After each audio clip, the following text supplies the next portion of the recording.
Health news. Subscribe. Here's what it's like to live in the quarantine zone. Two families in New York discuss what life is like when you can't venture into public. Tamar Weinberg has lost track of how many days she's been in quarantine with her family at their home in New Rochelle, New York. Last Tuesday, the 2nd, I believe. I don't even remember. Yeah. Hold on. I don't even remember when it started, said Tamar, an entrepreneur, wife, and mother of 4. It feels like Sunday. It's a really, very long Sunday. Her neighbor, Ariella, a teacher at the Jewish day school SAR Academy in the Bronx, which is temporarily shut down due to the novel coronavirus, has also been in quarantine with her husband and 5 kids. She requested her last name not be used. She, too, feels like the days have started to blend into one another. I'm making myself breakfast at 3 in the afternoon. I said to my daughter, I feel like I just made this omelet, and she's like, no, you made an omelet last night, and I'm like, are you sure I didn't have one today? Ariella said.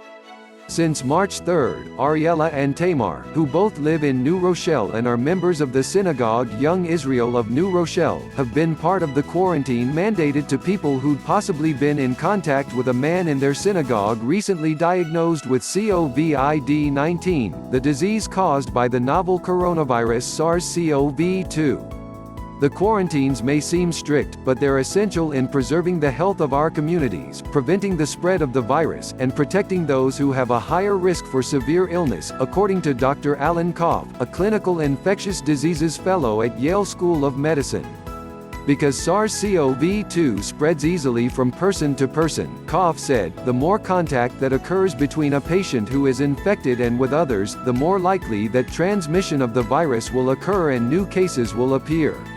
Here's what life in quarantine is like. School takes place on a screen. Since the local schools shut down at the start of the quarantine order, Ariella has continued virtually teaching her 9 and 10-year-old students through the video conferencing platform Zoom. She and her colleagues have been working around the clock to perfect how they teach in a virtual setting. They're ensuring their internet is up to speed and that every child has a device to continue with their studies. People who aren't quarantined drop off devices to quarantined kids who need them. Overall, the new approach to schooling has been a mixture of digital Zoom classes, Google assignments, and activities that are posted, including phys ed exercises. They're also hosting virtual classes for parents, guest speakers, and cooks who digitally demonstrate how to prepare meals, any and everything to keep the kids busy. The coordination that's going on a school level is just unbelievable, Ariella said. And not just that, but it's added structure to their day. Gyms are off the table. They've also needed to get creative with how they exercise. Ariella's family does laps around their house and plays on their basketball court, all underneath media helicopters that have been filming the area from above. My kids were jumping up and down and waving, but then you realize, like, wait, they're looking at us because we can't leave anywhere. We're trapped here, Ariella said. Tamar has replaced her neighborhood jogs with laps around her driveway, which, she notes, is up to 100 feet away from the sidewalk. I almost die of boredom, but that's what it is, Tamar said.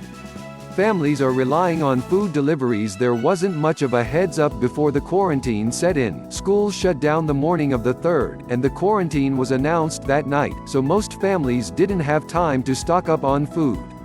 Ariella was out running errands when she got wind of the quarantine. She scooped up some goods at a grocery store on her way home. She also ordered some items through an online grocery delivery service, and is hoping they'll arrive as planned later this week. Tamar, who admits she does not cook, says her family has relied on local restaurants. They've teamed up with other quarantined families in the neighborhood who've put in bulk orders at restaurants delivering meals. The meals aren't free, so the costs do add up. And there's little to no interaction with those delivering the food. We cannot interact with the driver. The driver comes up to the house, rings the doorbell, drops it off, then goes on, Tamar said. Plans are being rescheduled. Upcoming events in Westchester County have been put on hold or canceled. People's social plans, birthday parties, celebrations, and trips have been nixed. Ariella's son, who's turning 13, had a bar mitzvah planned in Israel next week. He's been studying for 2 years for the celebration, but the trip will need to be postponed until COVID-19 activity settles down. Neighbors and friends are asking what they can do in the meantime to make up for lost plans. The best thing to do, it seems, is wait. I don't even want to go there because I don't know what's gonna be tomorrow, Ariella said. I'm not going to plan just so we can be disappointed again. Friends, family, and strangers pitch in among all the chaos as an outpouring of support from neighbors and friends. I have so many friends from neighboring towns calling and seeing if they can pick up things for me, Ariella said, adding that there's a local sign-up sheet in which people can help out people in quarantine. One of her sons, for example, recently got sick and a fever spiked. A friend picked up a prescription for him. Those in quarantine have also turned to each other for emotional support and solidarity. They've created a text thread on the messaging platform WhatsApp to share new information and laugh about the situation. It's been humbling, Ariella said of how much the area has come together to help. Facing the unknown, figuring out how to live under quarantine hasn't been easy. I wake up in the morning and I'm like, the nightmare's really happening, Ariella said. The news hasn't been coming out clearly or efficiently, so the families in quarantine are largely left in the dark. Most of what they've learned has been from the news conferences on TV. When the 1-mile containment area was ordered by Gov. Andrew Cuomo on Tuesday, Ariella says many people in the community started calling each other, asking, what does containment mean? Why does it make sense that we're shut down? Other updates have come from the schools and synagogue. But even then, news has been sparse. According to Ariella, it seems they're not having an easy time getting new information either.